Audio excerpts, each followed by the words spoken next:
हरे कृष्ण, राधे राधे। आज शनिवार का दिन है और इस दिन शनिदेव की पूजा की जाती है। शनिदेव की पूजा करने से शनिदेव प्रसन्न होकर अपने भक्तों के सभी कष्ट दूर करते हैं। जिनकी कुंडली में शनि दोष हो, शनि की 7.5 हो या ढैया हो तो उन्हें शनिवार का व्रत रखकर शनिवार व्रत कथा अवश्य पढ़नी या सुननी चाहिए। शनिदेव की कथा के साथ ही शनि चालीसा का पाठ करने से सभी प्रकार के कष्ट दूर हो जाते हैं और शनिदेव की कृपा से भक्तों के अच्छे दिन भी शुरू हो जाते हैं। तो आइए सुनते हैं शनिवार व्रत कथा। एक बार की बात है, सभी 9 ग्रह यानी कि सूर्य, चंद्रमा, मंगल, बृहस्पति, बुध, शुक्र, शनि, राहु और केतु में विवाद छिड़ गया कि इन सब में सबसे बड़ा कौन है। सभी आपस में झगड़ा करने लगे और कोई निर्णय ना मिलने पर सभी देवराज इंद्र के पास निर्णय कराने के लिए पहुँचे।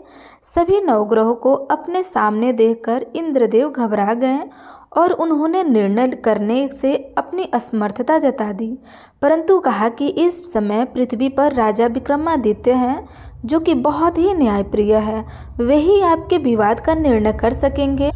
तब सभी ग्रह एक साथ राजा विक्रमादित्य के पास पहुँचे और अपने विवाद के बारे में राजा को बताया, साथ ही उनसे निर्णय करने के लिए कहा। राजा विक्रमादित्य ने इस विवाद को बहुत ध्यानपूर्वक सुना। अब राजा इस समस्या से परेशान हो गए क्योंकि वे जानते थे जिस किसी ग्रह को वो छोटा बताएंगे वही क्रोध हो जाएगा। तब राजा विक्रमादित्य को एक उपाय सूझा। उन्होंने स्वर्ण, रजत, कांस्य, पीतल, सीसा, रांगा, जस्ता, अभ्रक और लोहे इनसे 9 सिंहासन बनवाए और उन्हें इसी क्रम में रख दिया। फिर उन सबसे आग्रह किया कि आप सभी कृपया करके अपने अपने सिंहासन पर विराजमान हो जाइए। जो भी अंतिम सिंहासन पर बैठेगा वही सबसे छोटा होगा। राजा विक्रमादित्य के ऐसा कहते ही लह सिंहासन सबसे बाद में होने के कारण शनिदेव सबसे बाद में बैठे तो वही सबसे छोटे कहलाए। अब शनिदेव को लगा कि राजा ने ऐसा जानबूझकर किया है। तब वह क्रोधित होकर राजा से बोले कि राजा, तू मुझे नहीं जानता। सूर्य 1 राशि में 1 महीना, चंद्रमा 2.25 महीना 2 दिन, मंगल 1.5 महीना, बृहस्पति 13 महीने, बुध और शुक्र 1-1 महीने विचरण करते हैं, लेकिन मैं तो 2.5 से 7.5 साल तक रहता हूँ। बड़ों बड़ों को मैंने विनाश कर दिया है। श्री राम की 7.5 आई तो उन्हें वनवास हो गया।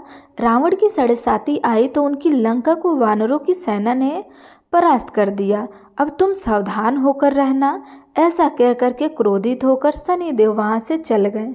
अन्य सभी ग्रह खुशी खुशी वहाँ से चले गए। कुछ समय बाद राजा विक्रमादित्य की 7.5 समय आ गया।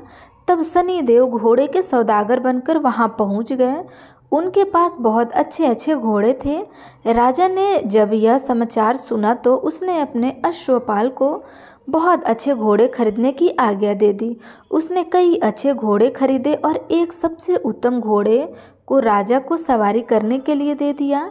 राजा जैसे ही उस घोड़े पर बैठा, वह घोड़ा सरपट वन की ओर भागने लगा और भयानक वन में पहुंचकर वह घोड़ा अंतर्ध्यान हो गया। अब राजा विक्रमादित्य भूख प्यास से भटकते रहे।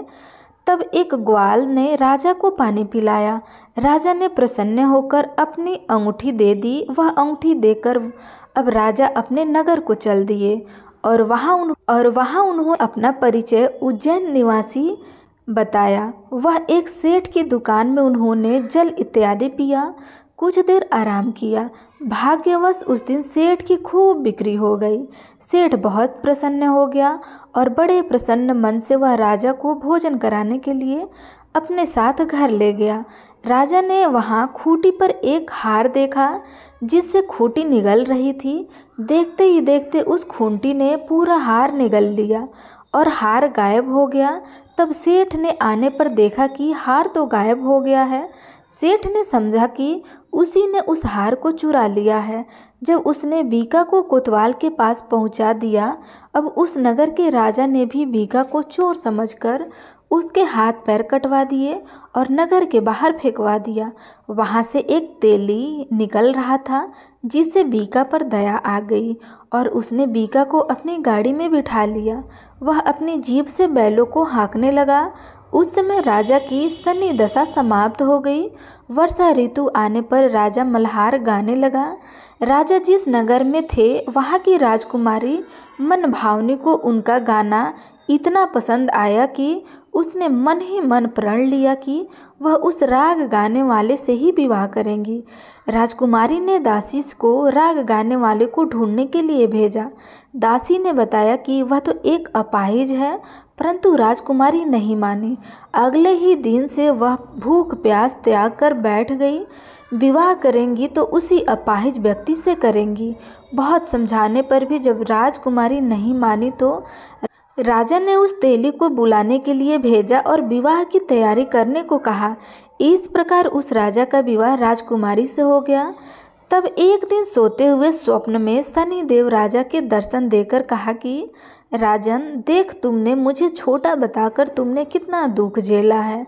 तब राजा ने शनिदेव से क्षमा मांगी और प्रार्थना करते हुए कहा कि हे शनिदेव, जैसा दुख आपने मुझे दिया है किसी और को मत दीजिएगा। शनिदेव मान गए और कहने लगे कि जो मेरी इस कथा को पढ़ेगा या सुनेगा और व्रत करेगा उसे मेरी दशा में कभी कोई दुख नहीं होगा।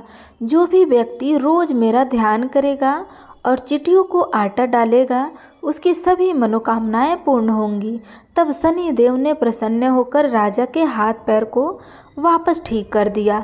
सवेरा होने पर आँख खोलने पर राजकुमारी ने देखा तो वह हैरान हो गई। अपनी पहचान छुपाते हुए राजा ने राजकुमारी को बताया कि वे जैन के राजा विक्रमादित्य हैं। यह बात जानकर सभी बहुत प्रसन्न हो उठे। सेठ ने जब सुना तो वह राजा के पैर में गिरकर क्षमा मांगने लगा।